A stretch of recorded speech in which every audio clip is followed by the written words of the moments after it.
Sonnet 18 is one of Shakespeare's most famous and best-known works.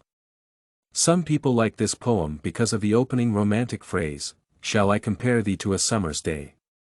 Every avid romanticist knows by heart this comparative metaphor and uses this literary comparison towards their beloved. Many of Shakespeare's followers wanted to know who William devoted these lines to, but it was impossible as the lady of his heart remained in the shade.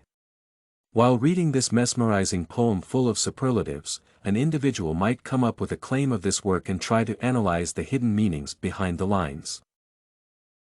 Sonnet 18 depicts the representation of the real and serene love towards a female friend or a lover. On the surface, this lyric poem is a form of praise and admiration of the superiority and beauty of William's lover. The writer is so full of unconditional love and affection for his beloved that he introduces a rhetorical question at the end of the poem.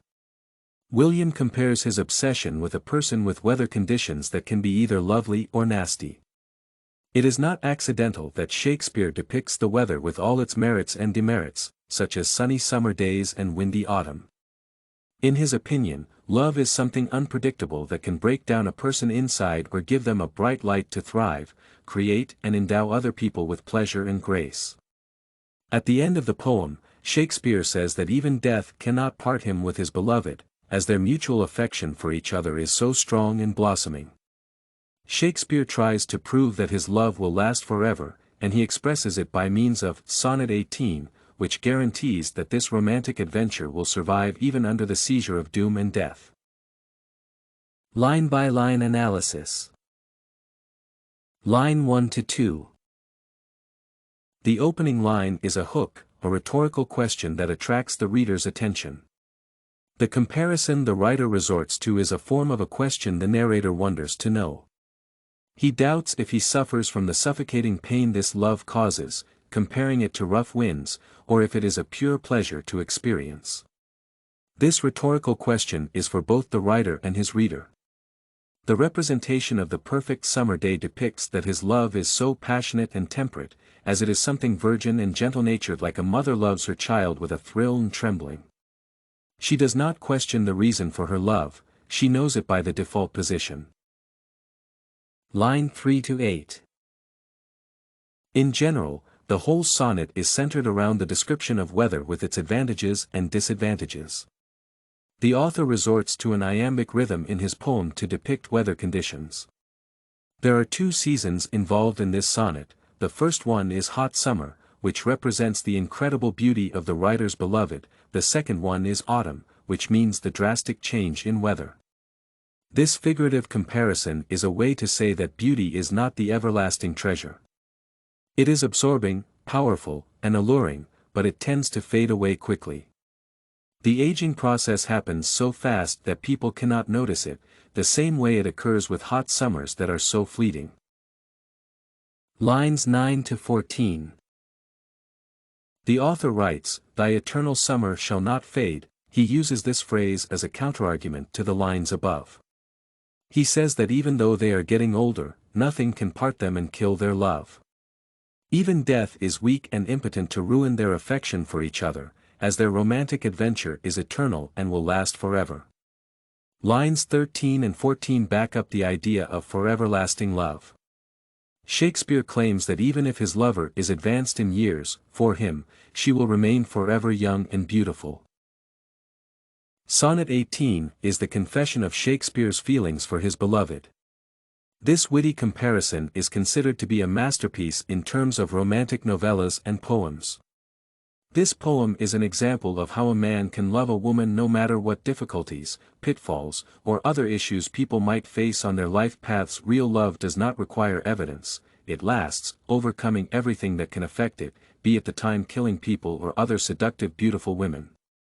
Shakespeare writes, "Sometimes too hot the eye of heaven shines," meaning that sometimes it is challenging to save love between people. A commitment to another person requires a lot of patience and desire. Only strong-willed people are able not to be distracted or dazzled. The author tries to prove that his lover does not have basis to doubt his words, as even lines on her beautiful face cannot make him fall out of love. These confessions can make every woman happy, as she hears the words everybody is longing to hear. The writer resorts to a lot of means of speech to prove his claims, such as metaphors, comparison, and repetition. The whole poem is a fugitive and comparative analogy and metaphor. It illustrates the love and beauty that can hardly be beaten by anything if it is blanked with unconditional love and admiration. The author points out that random events are not able to alter his attitude towards his beloved, even if unpleasant circumstances are congealing. Metaphorically, the lover's beauty is compared to summer that will be eternal and long-standing. As a reader can notice, the word beauty is not used in this poem purposely. The writer uses such words as summer and fair to replace it. It is evident that the rhetorical question implies uncertainty, as William tries to unravel this complicated riddle of love essence.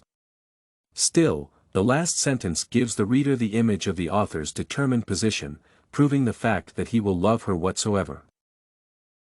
William Shakespeare is a master of the word, and he administers the facility for expressing his ideas in a scintillating way. Sonnet 18 is a romantic story about people who are willing to save their love under any circumstances, be it time or death. It goes without saying, every single woman dreams about a suitor who will love her forever and protect her from all indignities and hardships of life. This poem might be an anthem for beloveds who want to remain forever young and beautiful under the charms of love. Most writers use the love theme as the basis of their works, as this issue raises many controversial issues, such as to last love forever or not.